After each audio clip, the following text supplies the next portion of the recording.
What's up, everybody? Joe White here, rolling down I-90 in beautiful New York. I'm actually going through Utica, New York right now.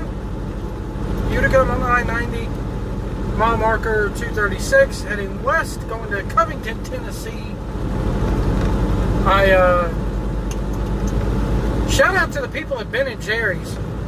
We do a lot of business with Ben & Jerry's. We're pretty much the exclusive carrier for Ben & Jerry's ice cream. We go to both of the plants up in Vermont. I've been to both of them now. The smaller one in Waterbury is a pain in the ass for truck drivers to get in and out of. And then there's another one up in St. Albans, which is literally right up on the Canadian border. And I went to that one day before yesterday at 11 p.m. I got there. My appointment time was for midnight. And they told me, well, do you see how many other trucks are out there? Which there was about 8 other prime trucks out there. And the guy goes, that checked me in, for those who don't know how it works, typically when you pull into a shipper, you go into the shipping receiving office and you give them a product order number or a pickup number, a load number, bill of lading number, some kind of number, and that's how they identify what load you're supposed to get and where it's going and blah, blah, blah. So, needless to say, I got there at 11 p.m. on Friday night. Did not leave out of there until 7 o'clock last night. So almost 24 hours sitting there. While I was there, they give you all at least for the drivers, they really take care of the truck drivers when you're there, because they always give you free ice cream whenever you go there. Here it is, 20-some degrees outside, pouring down snow, and I'm eating ice cream in my truck late yesterday. They have one, it's called Want S'more, and it's a s'mores ice cream. It's marshmallow flavored ice cream with graham crackers and chocolate and all that good stuff in it, and it's good. I normally do not like marshmallow flavored anything, but I love this. It's actually my new favorite ice cream, I think. Oh Lord, here we go. Joe White, fat guy talks ice cream from the truck. Yep, that's right. Want me to take my shirt off? I can be half naked while we do it. Anyway. Shout out to the soldiers of shoot. I want to give a big shout out to Bobby Ventura and DJ Staines and AC and Hollywood Edwards. All 4 of those guys tore it up on the last episode. If you're not watching and you have not subscribed to the Soldiers of Shoot, it's going to be a hell of a podcast when the AEW thing does get good and going. Got a couple things I want to go over here today. One is is something that they talked about, and that's my hate for AEW. And I'll go ahead and say it right now. You're right. Nothing would make me happier than to see this fucking fail. And people are going to be like, well, Joe, why do you want to see it fail? You should want competition. Because I know what type of competition this is going to be. Because if being the elite is any indication, if the signing of Joey Ryan, oh, he's not signed yet, yet being the operative word, he's going to be signed.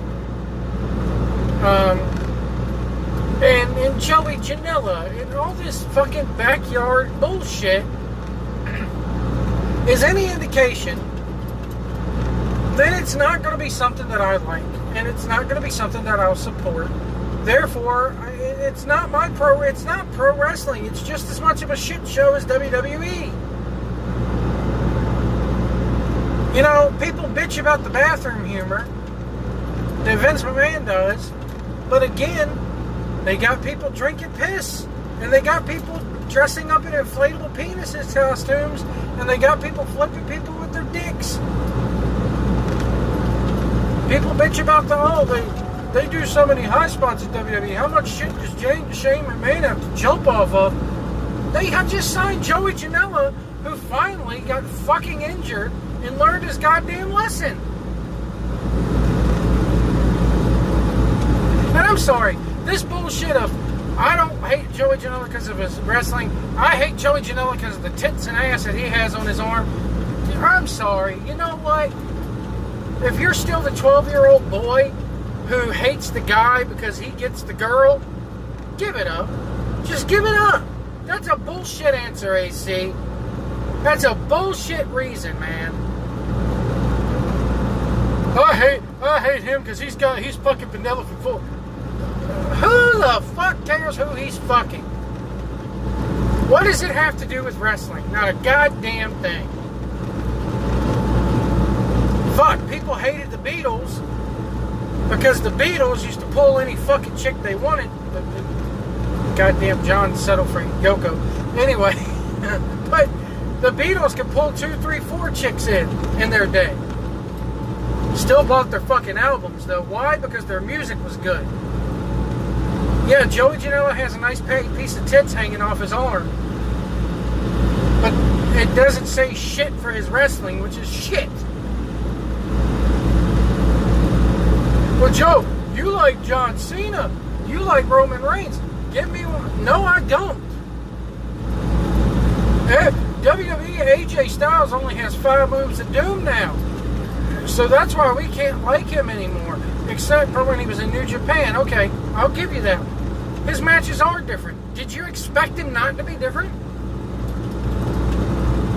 Let's take the Young Bucks. They have 3 moves of doom. 3 moves of doom. Super kick, more bang for your buck, and the Meltzer driver. That's it.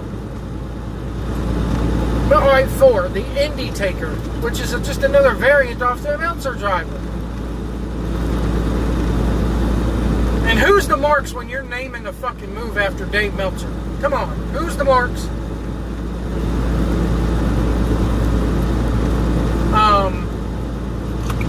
And then Kenny Omega. The V-Trigger and the One-Winged Angel. 5 and a couple of drop kicks. Okada. The Tombstone, the goddamn drop kick, and that fucking Rainmaker short arm clothesline. 3 moves of doom. So, you're telling me that you're going to rag on somebody for doing the same shit in WWE over and over and over. But they do it on the indies too. You know what you're going to get from the Young Bucks, which is why I don't like them. Which is why I can't get behind them. Because it's the same 50 fucking super kicks, Indie Taker, that's it. Oh, they can work. They can work. Should they just choose not to? Why? Why bother? If they know that 50 fucking kicks are what's going to tip them over and is what's going to cause you to go buy their shirt at Hot Topic, why do more? Why put their bodies through more shit? Because they got you right around your fucking dick, right where they want you, and they'll be fucking goddamn knowing that you're going to suck them off for it. You're going to suck them off for it. And you're going to pop for it. They know that you're going to be there like obedient fucking sheep. Hell, the Young Bucks could come out tomorrow, throw 1 super kick, 1, 2, 3, yay! The crowd's going to pop. Why? Because they're fucking conditioned to it. These guys know what the fuck they're doing. They knew how to tap into that millennial fucking audience. And that's what they've done. Like I said, it's the World Woke Federation. The WWF is back. The World Woke Federation. Because that's the audience these guys are doing. That's the audience, that's the niche product that these guys are going after. They're going after the people who want the Attitude Era back so goddamn bad that they're willing to put up with piss drinking and dick flips.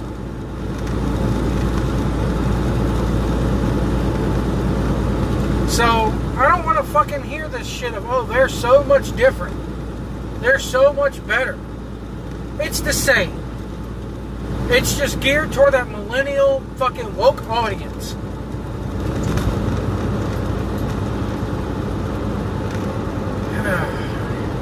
The Becky Lynch thing. Let's talk about the Becky Lynch thing. She tapped out, and then she came back and won the Rumble. I'll give you guys that. You're right. How does it look for one girl to lose to fucking Asuka, and then you expect her to have any sort of chance against Ronda Rousey? Well, here's the difference. WWE has done what I wanted them to do. And thank you, WWE, for doing it. They've had her out there every week. Yes, she's a blunder on the mic. Yes, she's fucking out there always smiling, which that's a Vince McMahon directive, by the way. But I said, once again, from day one when they signed her a year ago, I hope to God that she's not a Brock Lesnar. I hope to God that she actually wrestles. I hope to God that she's there every week. And guess what? For the majority of it, she has been. They took her and turned her into just a regular girl. Good. Good. Because you've seen what happens when Brock Lesnar rises above everybody else. They bitch because he's not there every week. They bitch because he doesn't wrestle all the time.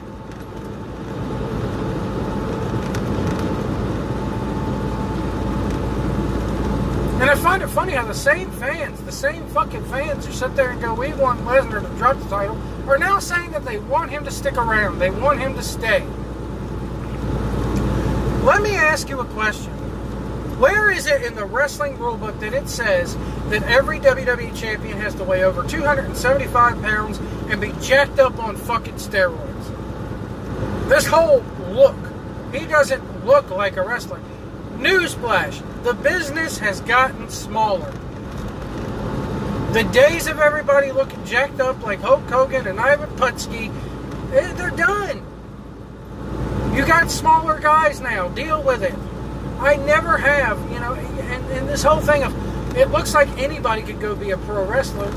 It looks like anybody could walk up. No, it does take a special person to be a pro wrestler. The fucking Young Bucks don't look like pro wrestlers, but you fucking worship them. Well, Joe, they're not champions. They're not in the main event. They were in the main event of All In. They're starting their own wrestling promotion. Why? So they can main event on the... Oh, Joe. They're not going to put themselves in the main event. They're not going to constantly put themselves over. Come on. Come on. Don't fucking kid yourself. Quit. Get your head out of the goddamn clouds. The fucking World Woke Federation clouds. It's going to be a goddamn shit show. Is what it's going to be. And I'm sorry. You could have all the talent in the goddamn world, but the second that you put, we're going to be pro wrestling and we're going to take shit seriously, and wins or losses are going to matter. The second you put a Joey Ryan or a Joey Janela on your show, the shit stops becoming serious. And I'm sorry, you can't sit there and put him on a show and then expect me to take everything else that follows seriously. It's the same reason why nobody else takes WWE seriously. You have good matches and then out comes Roman Reigns with Suffered Succotash. And it ruins it. One drop of oil ruins the drinking water. One bad apple spoils the fucking bunch. For me, the whole wrestlers getting, the three-ring circus analogy stops when you sit there and go, we're going to be legitimate. Wins and losses are going to matter. We're going to be serious. It stops. No. At least WWE doesn't tell you, hey, take us seriously. They don't come out and say that. They don't come out and say wins and losses matter. And yes, there is a problem with the audience. It's this woke wrestling audience, this millennial fucking audience, which is right what WWE is. They're trying to garner it as best they can, but the Young Bucks are going after that fucking grown-up audience like myself. Even, I'm sorry, technically I'm a millennial, but I was not raised like one, so I don't consider myself one.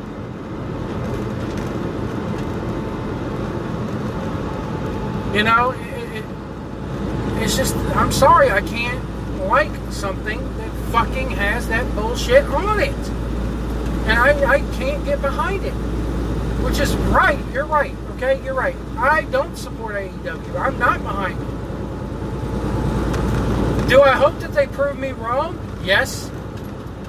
But the second they have Joey Ryan, or Joey Janela, or Priscilla Kelly, which they've already had Joey Janela show up, so that right there, I can give a bye to Joey Janela, I'll say that.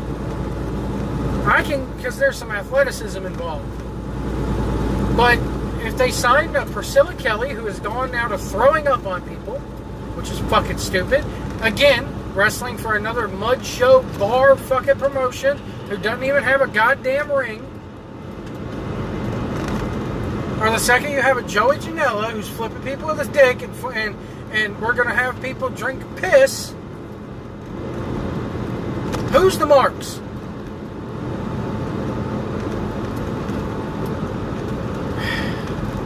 I just, can't get behind it. But the Becky Lynch thing, going back to that, you're right on it. And unless they do everybody's still saying that they're going to still add Charlotte to the match because Ronda's leaving and Charlotte's probably going to take the L.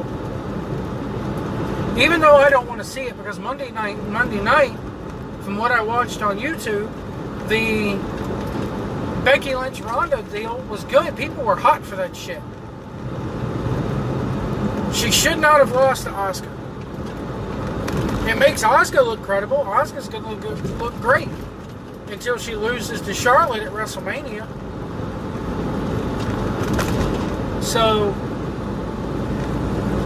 they've handled Becky Lynch all wrong. I think they could have had her.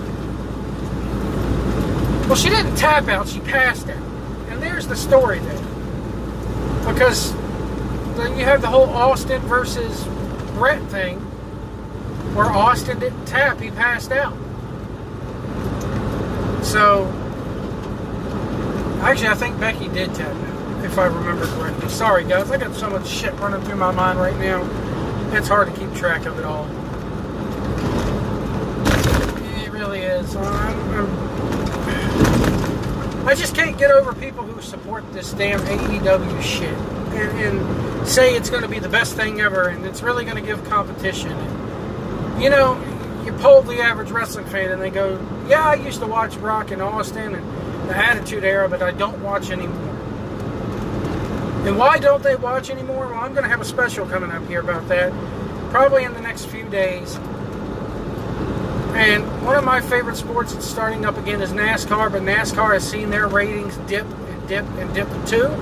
And there's a lot of similarities between NASCAR and WWE that I find fascinating because I've watched these NASCAR videos where they talk about their audience dipping and why their audience has lost them and what NASCAR did to alienate their core fan base.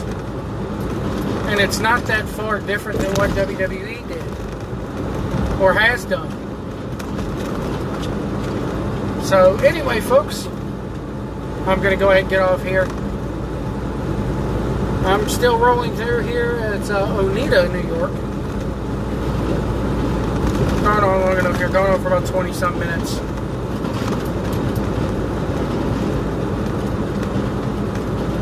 But we'll see you down the road, folks.